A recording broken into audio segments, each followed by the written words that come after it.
Welcome to Chillin' 101. We hope this video helps. You're starting now? Connect the iPhone to Windows with the original cable, unlock the device, and tap Trust. This authorizes the PC to access photos and backups.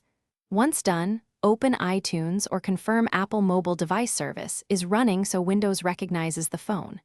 Make sure Windows updates are applied. Outdated drivers block connections. If you plan wireless use, enable Wi-Fi sync here. That saves repeated USB steps later, but first establishes a secure, trusted pairing. Now you'll manage data. In iTunes, select your device and run a manual backup.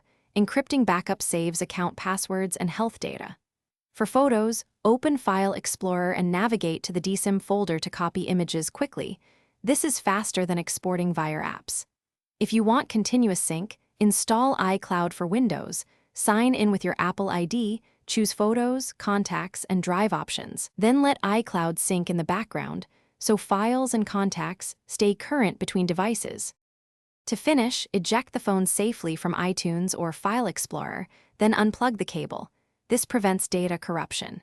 If something goes wrong, restart both devices and try a different USB port or cable. Many issues are physical. Make sure the iPhone is unlocked and displaying the home screen when connecting.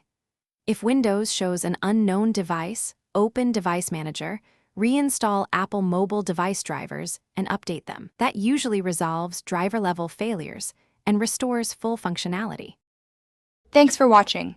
Consider subscribing if we helped you.